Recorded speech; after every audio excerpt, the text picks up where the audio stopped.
Alright, Filipino reaction. Okay, reaction video tayo mga kaibigan. Dito sa sinabi ni Pastor Apollo Kibuloy na lahat daw ng tao ay dadaan sa kanya pag namatay. Okay? Ito na. Lahat na nga ba ng tao ay dadaan kay Pastor?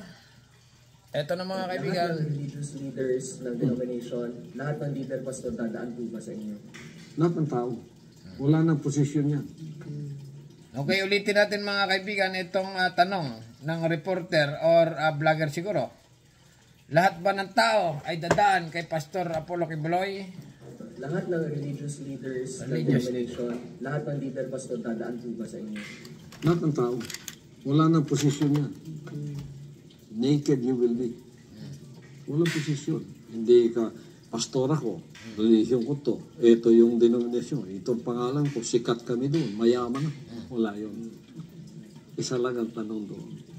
Hindi lahat ng nagsasabi sa akin, Panginoon, Panginoon, papasok sa karya ng langit. Oh, ganon. Okay, ibig sabihin, Pastor, halimbawa nasa langit ka na at nakapila na yung mga tao sa iyo, ay ibig sabihin, ikaw yung mag-i-interview. Ganon pagkaintindi ko, mga kaibigan. Kasi nga, itong padali ni Pastor ay lahat daw ng tao ay dadaan sa kanya. Okay, continue lang. Ang sumusunod. So, ang tanong ko sa lahat ng ito, ng mga tao, 7 billion, sumusunod ba kayo sa sinabi ng dakilang Ama? Ako sumusunod, Pastor. Sumusunod kayo, kasama ko na kayo ngayon. Ay, ganon, ibang klase pala talaga ito si Pastor. Okay. Halimbawa naman, Pastor, ay may makasalanang tao na nag-enter doon sa langit. At siya ay talagang very bad. Okay? Ano ang iyong atol? Malamang sa impyerno. Okay, pagkat ako ang unang sumunod at naging anak. Kaya nga ako ang modelo. Nung natapos ako 5 years naman, pinadala niya ako at sinabi, gagawin kitang pamantayan ng kahatulan at ng kaligtasan sa buong sanlibutan. Marami akong anak, ipadadala kita. Hindi mo sila kilala, hindi ka nila kilala, ngunit pag narinig ang boses mo, susunod sila sapagkat ang tupa ko, kilala nilang boses ko. Naku, dumali. Okay mga kaibigan, ang pinaka-update talaga dito kay Pastor ay nanatiling madulas at hinahanap ng batas doon sa Davao. At ayon na nga sa mga source, ayon na rin nga din kay Duterte X na ito ay nakatago sa Tamayong, okay, doon sa garden, doon sa Tamayong, okay, garden of, ano ba yun? Garden niya, okay, na ipinagawa niya. Alright. Kaya nga mga kaibigan, itong si Pastor ay nagsasalita ng mga bagay-bagay na yan dahil siya ay naniniwala nga na siya na, okay, ang second coming of Jesus. Okay, may napanood pa ako dito na si Pastor nga, sabi niya, ako ang hatol. Okay, isang pindot ko lang doon sa press button. May button itong nalaman okay, na siguradong gunaw ang dapat magunaw. Okay, pero balik lang tayo dito sa lahat ng bata tao dadaan kay Pastor. Okay, amen. Okay, lahat nga ba ng tao ay dadaan kay Pastor? Okay. Religious leaders ng denomination, lahat ng leader pastor dadaan po ba sa inyo? Lahat ng tao. Wala nang posisyon yan. Naked you will be. Ganon. Naked you will be. Ibig sabihin, nahubad ka, napapasok ka doon sa langit. Walang damit, mga kaibigan. Kaya lang, pagdating sa langit, sa tingin ko, si San Pedro ang mag-interview. Okay? Doon ay interviewing ka sa langit. Pasok din doon si Pastor. Pastor, bakit sinasabi mo na ikaw ay second coming of Jesus? Tatanungin niya ni San Pedro yung kasi ang paniniwala ko Ganon. Sagot niyan. Okay. Anong ginawa mo sa lupa? Gaganon niya ni San Pedro. Ako ay nagawa ng mabuti. Sinunod ko ang mga bagay-bagay na nasa Biblia. Kautusan ng Diyos ay ginawa ko na. Okay, ganon. Pastor, yung kaso mo, sinagot mo na ba sa Senado? Sabi dito ni Pastor, ayun lang. Ang dami mong may tanong yung kaso pa. Siyempre sabi ni Pastor, Ay, hindi ko ginawa yan, San Pedro. Pastor, nagsisinungaling ka. Kitang-kita dito sa aming record na ikaw ay may ginalaw, si Amanda. Hindi mo pa sinasagot sa Senado. Kaya gagawin dyan ni San Pedro, hindi na pupunta sa impyerno. Or pupunta sa impyerno. Ganon. Okay? Hiringin niya doon. Pag nangiring, ibabalik ni Satanas. Kasi nga, Satanas ayaw doon ng pastor. Mga ngaral yan doon. Si pastor, ibabalik sa langit.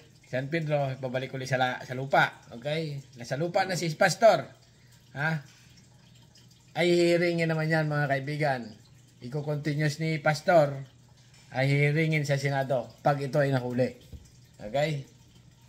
Talaga naman ibang klase ito si pastor, mga kaibigan. Medyo magulo yung aking explain na sa langit na si pastor.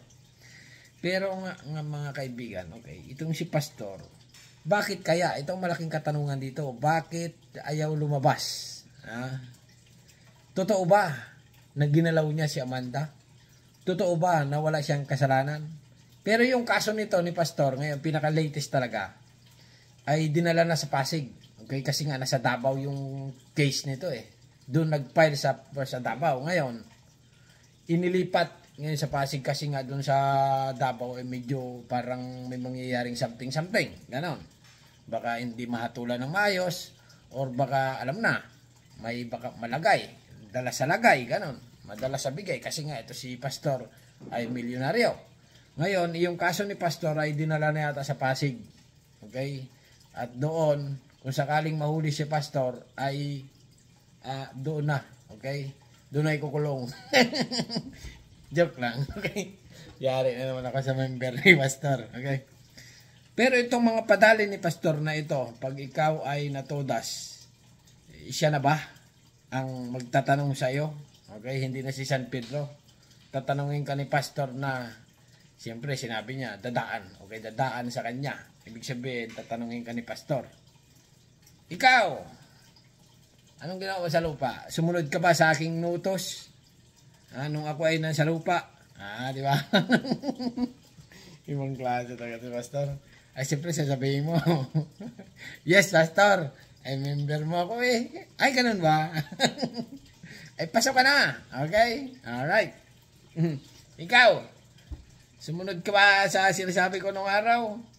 Ay, pastor, hindi niyan ako member, pero nakikinig ako sa mga mo, sa mga banat mo sa social media. Oo, sumusunod ako. Good, pasok ka na sa langit. Ibang klase talaga si pastor. Ibig sabihin, talagang si pastor na. Ayun ang paniniwala niya, mga kaibigan. Pero ulitin natin, isa pa, para maintindihan nyo, Lahat ng religious leaders lahat ng religious leader. Paano yan? Todas na si Soriano. Ay, hindi mo na na-interview yun. Huli na. Ay, grabe. Na. Okay, ibig sabihin, si Soriano, sa tingin ko sa langit na punta yun kasi magaling mag-ngaral yun May kasalanan man sa lupa yun. Sa tingin ko, nagsisi na rin yun Kasi nga daw, mga kaibigan, pag ikaw ay natodas, dapat nakasisi ka na ng kasalanan mo. Okay? Or yung mga araw-araw na buhay na pagsisihan mo, yung mga nagawa mo, mga salita mo, mga very bad, alam na. 10 utos ng Diyos, dapat daw lamang ka. 10 yan, dapat maka-6 ka. Kung sa exam pasado. Pero kung 50-50, medyo nag-aalangan sa iyo. Kung ang mali mo naman ay 6, siyempre ang punta mo. Okay? Pag 6 ang tama mo, or 6 ang sinunod mo sa kautusan ng Diyos, ay medyo 65 pa yung mark. Okay? Pasang-awa ka, mga kaibigan. Okay? Makakasama mo pa rin. Doon yung Jesus Christ. Okay? At doon ay lalagyan ka ng pakpak, magiging anghel ka na. Okay? Magtataka ka doon sa langit. Halimbawa lang makikita mo mga kumpare mo doon, mga bakit nandito si kumparing ito, lasinggiro ito nung araw loko-loko ito adik pa ito. Sasabihin mo kay pastor, bakit nandito yan? Siyempre, San Pedro, nandito yan kasi nga nagsisi na siya ng kasalanan niya. Okay? Yung sa lupa, nagpakulong na rin yan. Hinatulan sa lupa, nagkulong, mahabang panahon, nagsisi na. Kaya nandito sa langit yan, kahit lasinggiro. Tarantado sila ulo, nandito na. Lagyan na ng pagpag, isa ng anghel. Okay? Ganun lang yung explanation yan. Okay?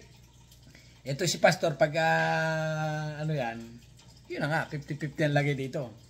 Kung sa langit sa impyerno. Kasi nga, may pending case eh. May pending case. Pero pag nasa Senado na, ito si Pastor, hiniring na ito, sa tingin ko, guilty ang hatol dito. Guilty mga kaibigan. Kasi nga, si Risa Ontiveros, gigil na gigil dito. Okay? Gigil na gigil. At ang Amerika, okay? Ang Amerika ay nagigigil din kay Pastor. May mga reward na. Ha? Na siguradong shot ito sa alam na kurungan. Okay? Bahala na kayo mga kaibigan. Kasi nga, ang dami kong basher ngayon. 6 million kasi ang ni Pastor eh. Member. Bago, alam na. Okay, nga dito na lang. Bahala na kayo para sa mapupunta si Pastor. Kayo ba ay naniniwala na dadaan kay Pastor or hindi? Alright, subscribe. Thank you. Bye-bye.